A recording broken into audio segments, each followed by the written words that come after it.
Hi, and welcome back to my podcast. My name is Caitlin. I'm a knitter living on the east coast of the US. And today I want to talk about sort of three interconnected topics.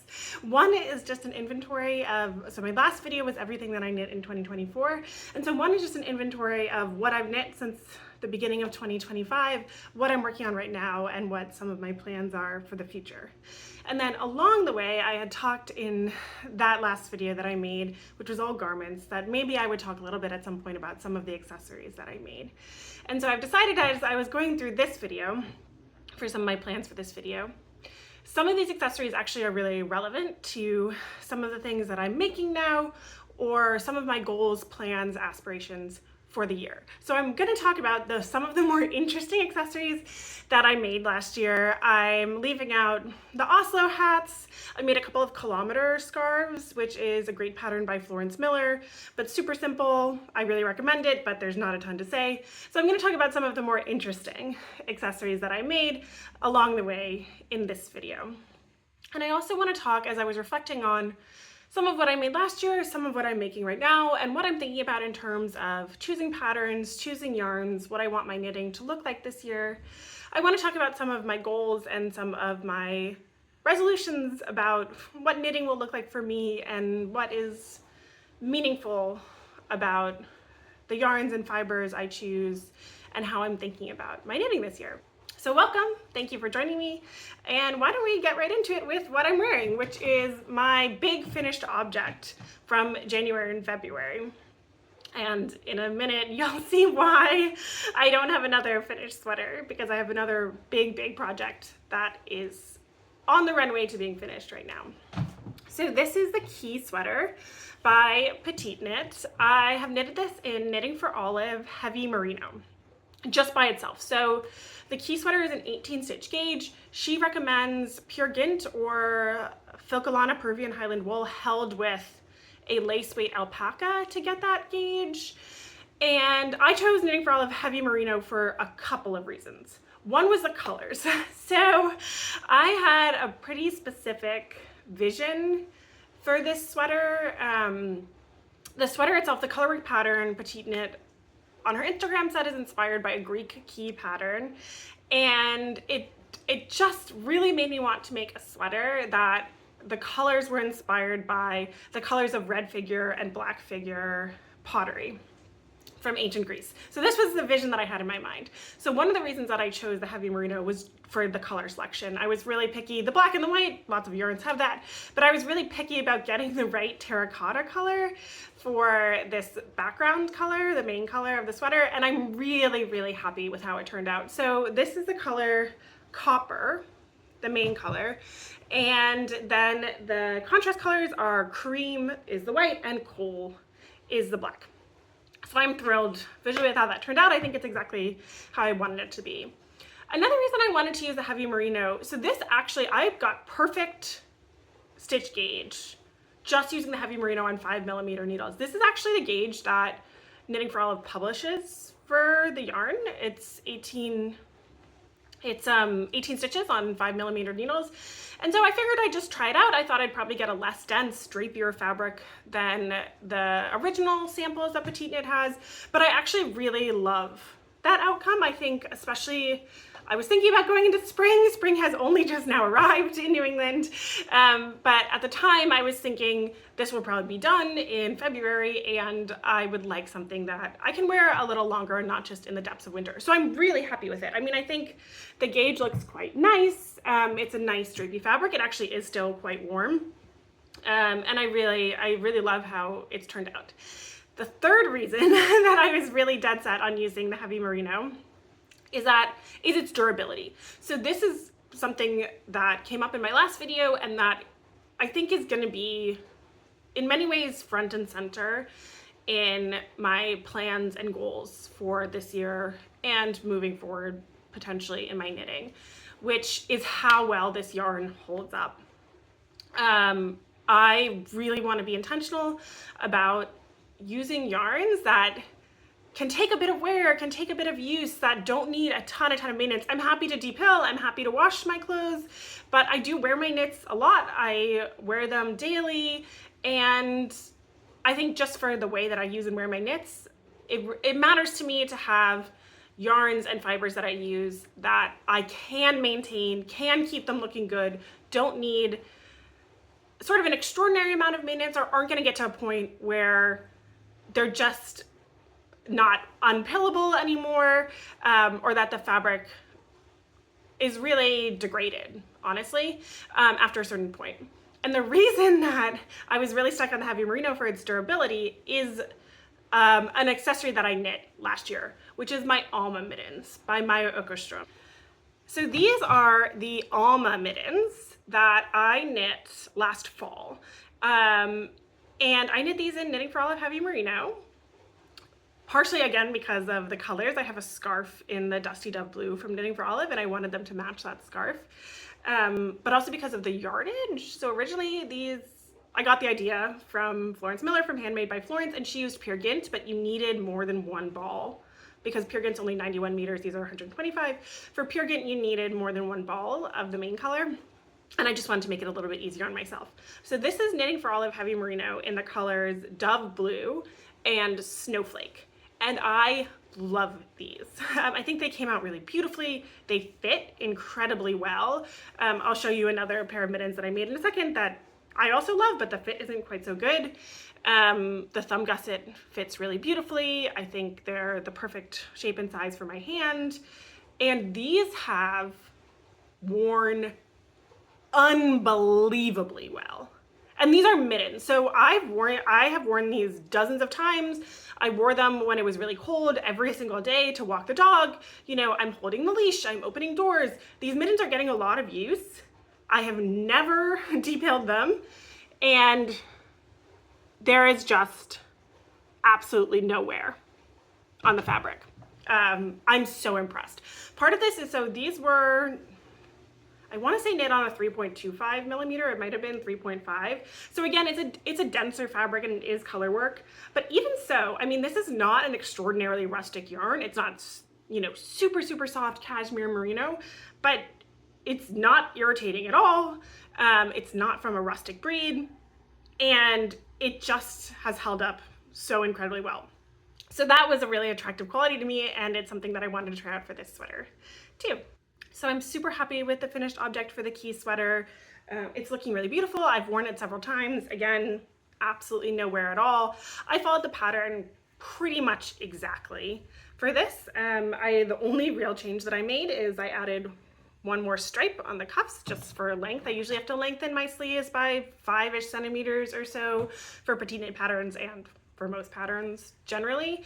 The body has ended up slightly cropped on me, but I have the exact amount of ease that I need. I really like the fit. I think it's a really versatile garment, and I'm happy with how it turned out. The one thing that didn't quite turn out how I expected, but I think it's just fine, is you cast on at the top of the collar here and then work the collar straight into the body. And so I had done that, and I was doing my tubular cast on at the top, and I was completely paranoid that I would make my tubular cast on too tight and I wouldn't be able to get it over my head at the end. And what I ended up doing was making my tubular cast on way too loose. And so when I finished it, it just, the neck shape was not right at all. And so what I ended up doing was cutting off the cast on and then casting off up here with a tubular cast off. And because the knitting is in a different direction, it actually is, it's offset by half a stitch, the cast off. You can tell if you're a knitter and you looked at it very closely, but I really don't mind how it looks. I think if anything, it looks a bit decorative, and you can't tell from far away either. So I'm really glad that I fixed it. I think it makes a big difference in the sweater, and I'm really happy with how it turned out. So I just showed the Alma mittens that I made, and I was so thrilled with those. They were both useful and beautiful, holding up, again, incredibly well to the amount of wear that I was putting them. They're also very warm. Honestly, again, you don't think of the heavy merino as a super rustic yarn. I wore these down into the single digits Fahrenheit, the negatives Celsius, you know, negative 15 degrees Celsius. And my hands were never cold. So again, can't recommend it enough. I think it's a surprisingly great yarn for the pattern, and I'm really thrilled with how that turned out, because I felt like I took, a little bit of a risk. There was a little bit of the unknown in that. And at the beginning of sort of across the new year, I also finished another set of colorwork mittens, which were in some ways successful and actually some ways less successful than the Alma mittens. So these ones are the Judith mittens, also by Maja Åkerström. So the one thing about this pattern, I think it's stunning. When I saw it, I thought the colorwork was really unique, really, really beautiful, and I desperately wanted to make it. But the pattern is only in Swedish. So I muddled my way through. I can read a Danish pattern, okay, and Swedish is related to Danish. I muddled my way through because I'd already made the Alma mittens. I mean, most of this is just a chart, right? So the majority of the knitting I had to do was just a chart. I changed the cuff a little bit. I just did my own cuff with some Latvian braids and corrugated rib because I really wanted to try that out. When I was knitting it, it felt like maybe it would be really busy and I was worried I would regret it, but actually in the finished object, I think it's beautiful. So the pattern's only in Swedish. However, if you are an experienced mitten knitter, you can definitely figure it out. And there's always Google Translate too. It's a pretty simple pattern. It's pretty short. So I wouldn't be worried about making any big mistakes if you already have a sense of how to knit a colorwork mitten. I really like these a lot. So these are knitted in, I knit them to match actually my Sophie hood, which is another project that I just finished at the end of last year. And this is made out of Gilliatt from Rerum Natura, which is this beautiful French and European merino. It's half woolen spun, half worsted spun. I made the medium size, I want to say, and I only used 2 skeins of Gilliatt. It comes in 100-gram balls, so it was also pretty cost effective. This is my first time working with this yarn. I think it's beautiful. I know people say it reminds them of the heavy merino, and I think it does in a way. The colors are definitely more heathered. So the heavy merino colors are pretty, flat's not quite the right word, but they're not as dimensional as at least this Gilliatt color. I think there's probably black and gray or black and white, the color of the natural wool underneath. So I finished this right at the end of last year. I found it very helpful for this cold New England winter. What I love about this pattern is actually I found it really easy. I can wear it as a hood if I want to, but I've also found it to be super easy to wear as a scarf. So I just put the hood part at the back like that and tie it around my neck. And I wear it like this all the time. It just looks like a beautiful scarf.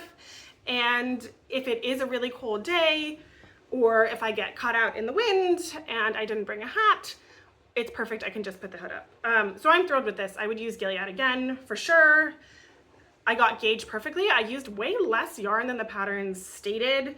I also haven't blocked this yet because I haven't super needed to, and I wanted to wear it right away because I was knitting in the depths of winter. But I also think I would get more length out of the garter stitch when it's blocked. So I had ordered 3 balls of the Gilliatt for this, and I had used only 2 for that, so I had a whole ball left, and I really wanted to make some matching mittens. And at this time, we were going over Christmas to visit my brother-in-law who lives in Vienna.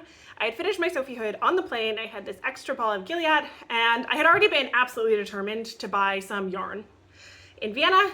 And my biggest goal was to buy Austrian wool.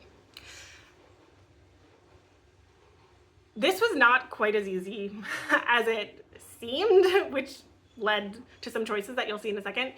And part of that reason was, so actually my original goal after doing some research on the yarn stores in Vienna, my original goal had been to go to a store called Woll-land. And they sell, I'll put a link to this site of this yarn producer below, a Slovakian wool called Moeke, which I was super interested in trying. It's all Slovakian wool. They blend Suffolk and Romney with a little bit of the Wallachian sheep breed, which is an ancient heritage breed to Eastern Europe. Another theme that's going to come up again in this podcast. And I had really wanted to try that. However, unfortunately, because it was over the Christmas period, which I I was a little bit worried this would happen. Woll-land was closed for the Christmas break. And actually, one of the yarn stores that I looked up in Bratislava, which is truly just across the border from Vienna, which carried Makosha, was also closed. So I figure I'll have to go and get that the next time we're in Vienna, not over Christmas, but I could also order online, which you may see me doing that in the fall. I think we'll see. So I was determined to hunt through the yarn stores that were open between Christmas and New Year's to find some Austrian wool. Not just an Austrian or European yarn producer, but some wool that was actually from Austria.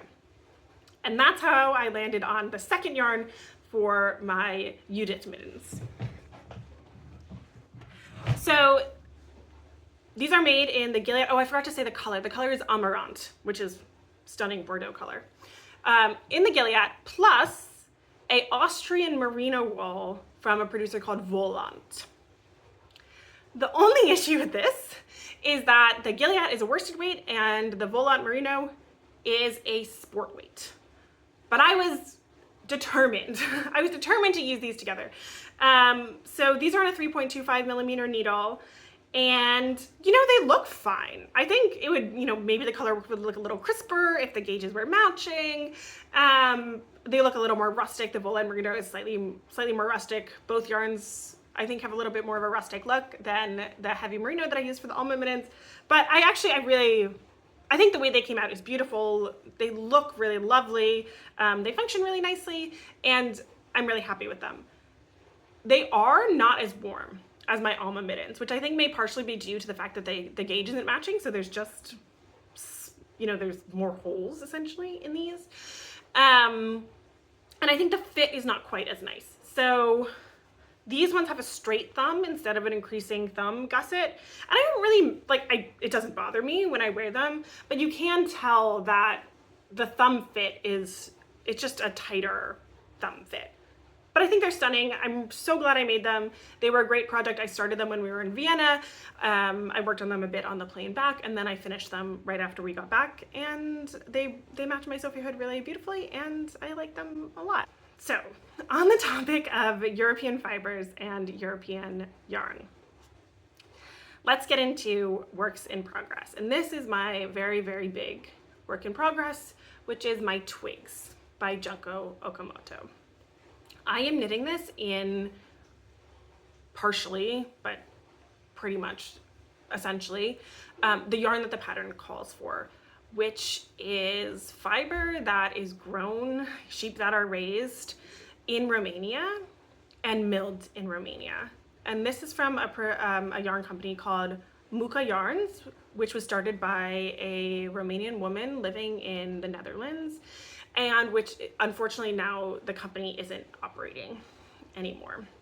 So I learned about this pattern and this yarn in the summer of 2023, actually, which is when I ordered it.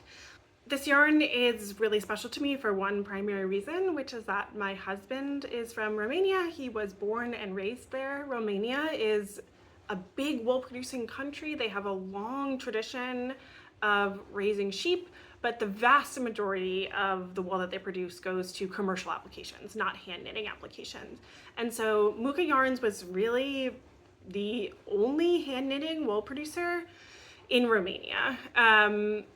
And when it's unfortunate that I learned about this yarn after the company had shut down. And so it just felt really important to me to get some. I was lucky that I found it in stock actually at a yarn store in Portland, Maine called Port Fiber. And I was just using this yarn is really, really special to me. And I sat on it for almost 2 years. Basically just too afraid to touch it because I was so worried that I would mess something up, or I wanted to make exactly the perfect project for it. This is part of why I chose the Twigs, because the pattern is designed for this exact yarn. And I wanted something that had a sense of Eastern European design, Eastern European heritage in it. Junko Okamoto obviously is a Japanese designer, but the colorwork designs, she, I think, worked quite closely with the woman who ran Moeke yarns, and the colorwork designs do have a sort of Eastern European inspiration. And the thing that finally gave me a deadline for this sweater, which I desperately needed, is that we will be traveling to Romania in just a couple of weeks. And I just got it in my head that I really wanted this sweater to be done by the time we go to Romania this spring.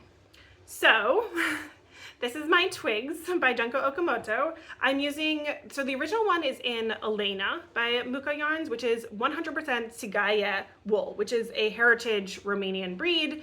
I'm using two different yarns from Moeke. So this is the Elena, which is a single ply in just the natural color.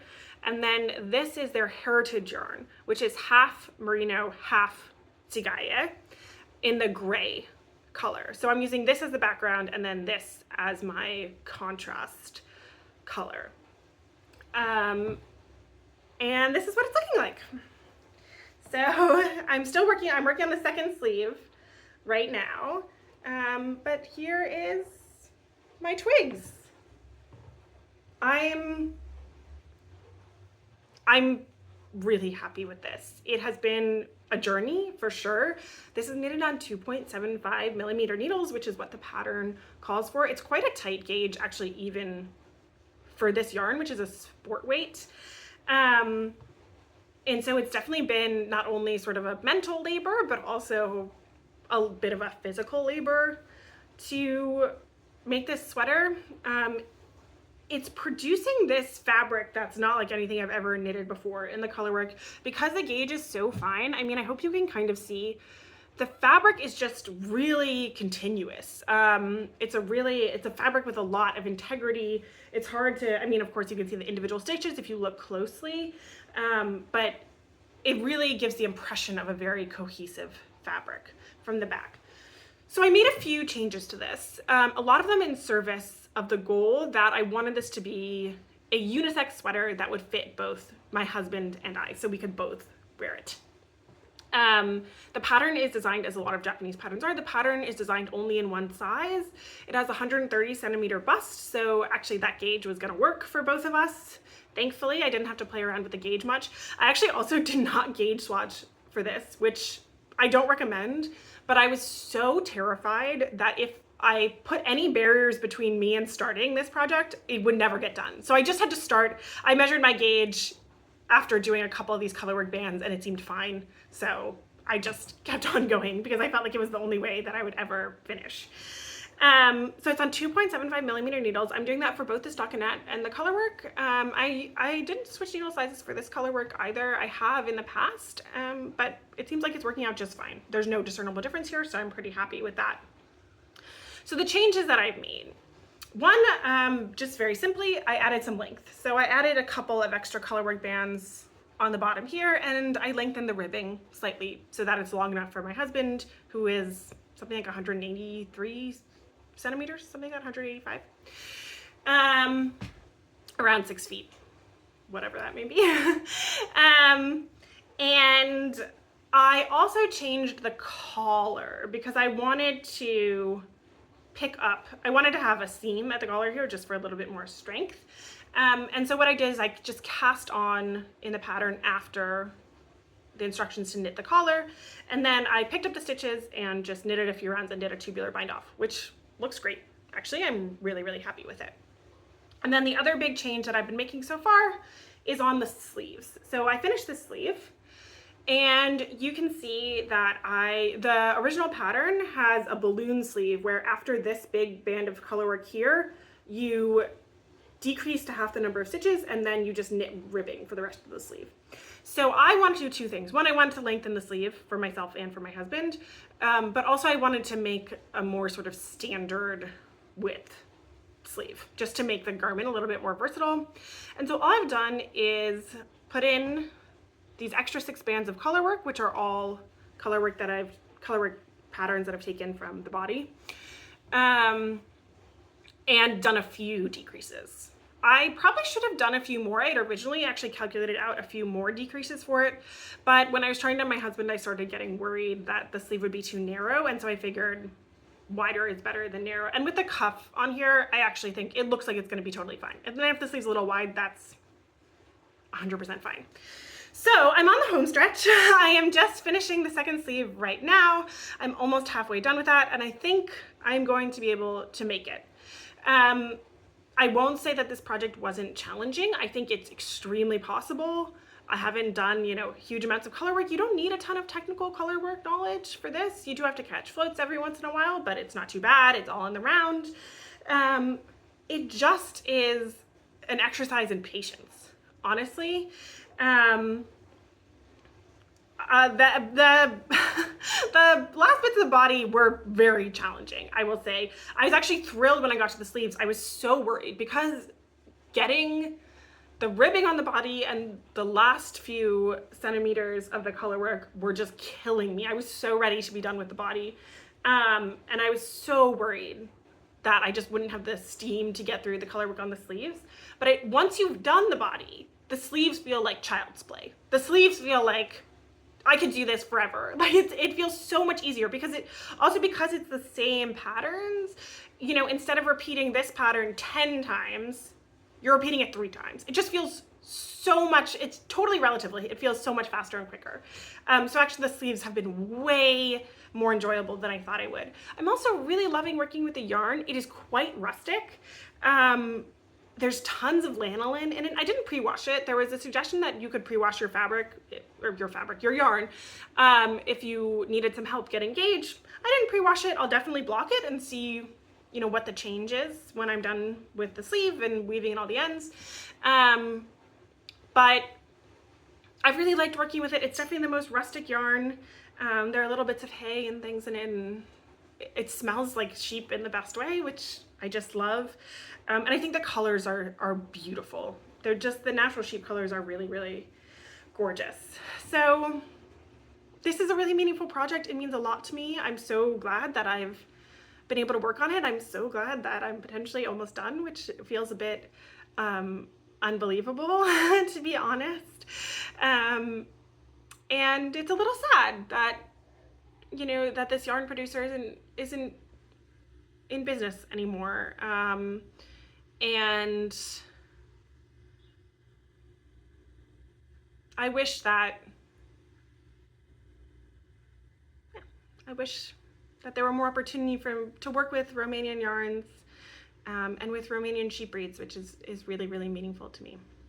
So actually, okay, so I was going to talk about this in my acquisitions and plans, but I'll talk about it now because given the bittersweet feeling of working on this garment, I did do something I don't normally do, which is impulse purchase some yarn that I truly have no plan for and is not yarn that I otherwise would have bought, which is what I did. I felt so sad after starting to work on this sweater. I felt so sad that I might not ever be able to work with this yarn again.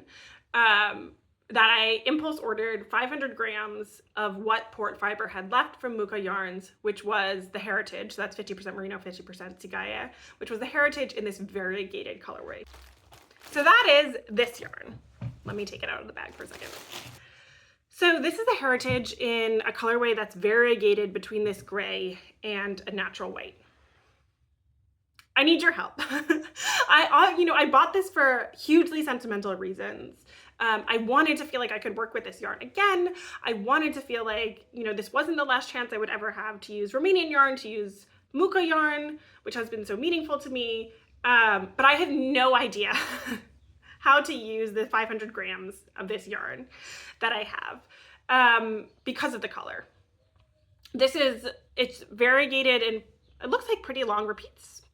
And I've never used yarn in this kind of colorway before, and I don't have a good sense of how it will knit up. So I would love if you have pattern suggestions. I was thinking about maybe holding it with mohair at some point. Maybe that would be helpful. Maybe texture or color work. Like, these are all possibilities that I have in my head, but I truly have no experience with this. So I would be incredibly grateful for any suggestions that you have, or if you've worked with this yarn. There's very, very few projects on Ravelry or anything similar. It would mean a lot to me, so please let me know. All right, one more work in progress for now. There's not a ton to show on this one, but I'm really happy with how it's turning out. This is the Melange sweater man, which I am making for my husband. I made him the Melange sweater man maybe more than a year ago now. Actually melanged using the knitting for olive merino and the cotton merino together, marled. And he really loves the fit of it. It's a really versatile sweater. He wears it all the time. And so I am now making the same pattern, but in a different yarn combination. So instead of doing the melange, I'm just doing it at the same gauge, but with a combination of merino and mohair. So all I've got right now is the very beginning of the back panel. It's a drop shoulder. There's not a ton to say. But this is the knitting for olive merino and soft silk mohair in the color Plum Clay. So this is the yarn. It's a really beautiful color. Very muted, desaturated, dusty purple with a little bit of brown, kind of maroon in it. It's going to be beautiful. Again, a very simple plain sweater, but I think the fit is really nice. I've also made a melange sweater for myself. And I love the fit of that. It's just a very classic, not too oversized drop shoulder. And I've liked it way more than I anticipated. So this is inspiring me that maybe I should do one for myself as well in the future. But I'm excited about this. I'll keep you updated. The yarn is great to work with. I'm really enjoying it. And I just think the color is really special. Okay, so we made it through some finished objects. We made it through the whips, and we made it through some finished objects from last year.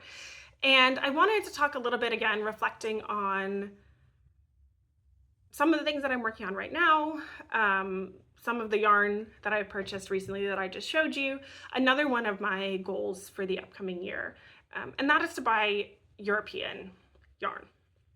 And when possible, fibers that are raised in Europe. So a great example of this, I think, is the Gilliatt. I mean, obviously the Moeke yarns, Merino and Tagaya is, it's par excellence in this category. But the Gilliatt is a great example of something that actually is widely available. But this is French and European merino that's in this. So not only is it a French company, but they use wool from sheep that are raised in France. And in fact, I believe it's a specific breed of French merino. It's a heritage breed. And so I think that's something that will really matter to me this year, especially working with the Moeke yarn has just been such a great experience and meaningful in so many ways. I would also like to continue supporting European producers, supporting ethically and locally produced yarn. If you are in the United States, you know that sometimes you feel like one thing you can do to make change is to vote with your wallet. And I feel like that is part of what I really want to do going forward. So I would love to use European producers, European fibers. I'll put Canada in there. I'd be thrilled to use Canadian yarns as well. I've decided that the one exception to this for me will be New England yarn. So if I have the opportunity to try some yarn that is very local to New England, so, and particularly not just, in this case, very much like not only a company based in New England, but fiber that is from the New England fiber shed. This is a concept that I have been really inspired by, especially watching Marina Skua's podcasts around, I can't remember exactly what her regional fiber shed is, but the concept of the fiber shed, right? Which is fibers that come from your local region are the sheep are raised in your region, the fibers are milled there, and they're not traveling very far to become your yarn and to get to your door for you to make them into a sweater, right? So there are a couple of local producers in New England that I can see myself using potentially if I get the opportunity. One is Green Mountain Spinnery. I actually used a yarn that they spun the year before, which was spun from the wool of sheep from a farm that is extremely close to me, actually. So maybe I'll show that on one of the upcoming podcasts. And there's also a company called Bloom Woolen Yarns, which uses fibers from the New England fiber shed, which I have been really interested in using. I haven't quite found the right project. It's a little bit expensive too, so I want to make sure that I'm ordering something that I'm going to use, but that's on my list as well. But I'm pretty set on wanting to support Canadian and European yarn producers I always think about ethical yarn producers, where the fiber is coming from, the climate footprint. And so that's something that's going to be really important to me this year. So in terms of, I'm already acting on this in my own way. So I showed you the Moeke yarns that I ordered a couple of months ago. And then my other big recent acquisition is some Sandnes Garn, which I ordered online from Garntopia in Norway. And here is my Garntopia order. So I talked to you a little bit last episode about the Eva cardigan that I had made for my husband and the Knitting for Olive Merino held double. And I had originally wanted to make an Eva cardigan for myself in this light blue color that I wear all the time. And as I was researching what yarn I might want to use, I remembered actually that when PetiteKnit's Agnete cardigan had first come out, which is about 2 years ago now, I had told myself I'm going to knit that one day. I'm going to make a light blue cardigan, and that's going to be the cardigan I wear all the time. And so that, I think, is what I am going to do, and that's what I ordered this yarn for. So this is a combination of the Sandnes Garn Sunday in the color Arctic Ice and the Sandnes Garn Alpakka Følgetråd in the same color. So also Arctic Ice. It's just this very, very pale blue. And you can see there's sort of slightly different colors. This one's got a little bit more gray in it maybe, and this is more of a white base, but they're beautiful. I'm really excited about it. It's very pale, cool, almost greenish, icy blue. So I ordered these from Garntopia, and I haven't cast on yet, but I of course will let you know, hopefully by the next episode. And then I also threw in one of the Sandnes Garn booklets. So I have heard those twins who knit especially talking about these quite a bit.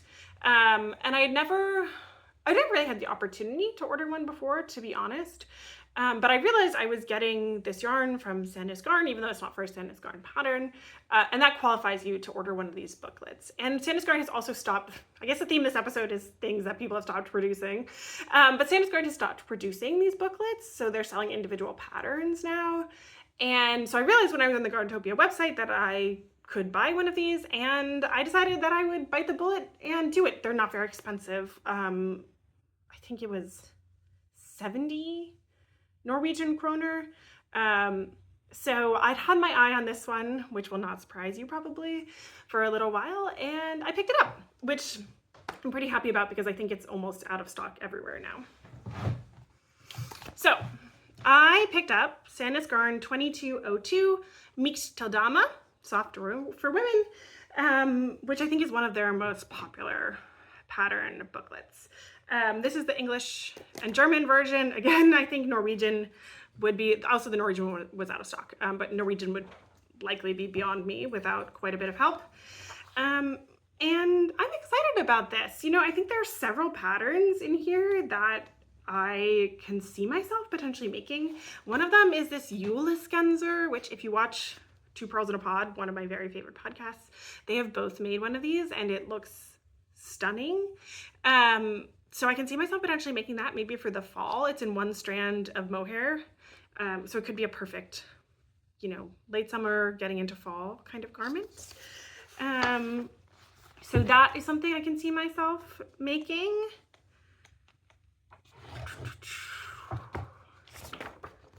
One of the twins from these Twins Who Knit has just made this slipover, which is called, what is it called? The Amy slipover, which I also think is really beautiful and effective.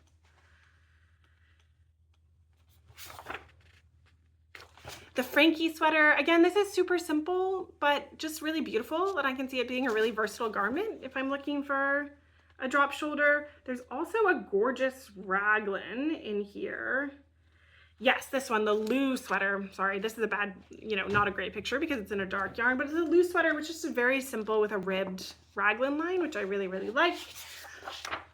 This is a little bit better. There you go. And then the last thing I can see myself potentially making out of this, again, maybe for the fall, we'll see, is this Gia zipper sweater, which is just really stunning and beautiful. So I can see those all being patterns that I might make out of this. I also just really enjoyed having a physical copy, a physical book. I usually don't buy knitting books just because I'm not always sure that I'm going to use all of the patterns. But I can see myself knitting out of this, and I think it was really worth it. Okay, one final knitting goal and resolution for the year, which I think we'll see. We'll see how it all sort of shakes out. But I think one of my goals for this year is to knit more for my own creativity, for what I want to wear and what brings me joy to make, not just what I would like to have in my wardrobe, or especially what I would like to wear to work. I think I spent a couple of years, and I was really enjoying my knitting, I don't have any regrets about this, but a couple of years knitting to fill gaps in my wardrobe, or thinking, oh, I need some tops, or I need a summer top, or I need a cardigan. And so that's what I want to knit next. Or I need something that's neutral colored, or something I can throw on top of some work pants. And I mean, these are garments I wear all the time. I love them. I use them, but I feel like I'm just at the point that I am right now. I'm excited to be thinking about my knitting in a way that is maybe a little bit less instrumental. I think the Twigs is a great example of that. It's shown me, again, it's a super rustic yarn.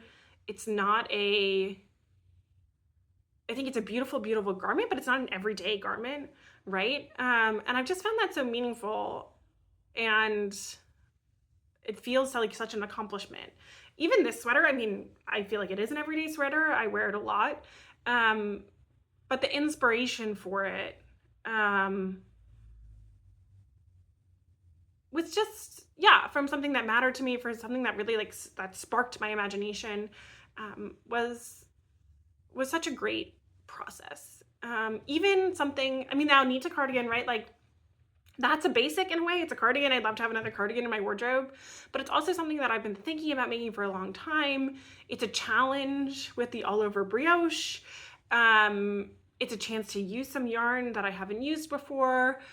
It feels like a creative challenge also.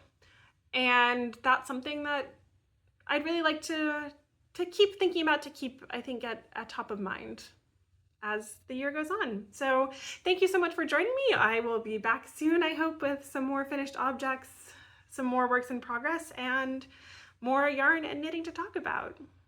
See you later.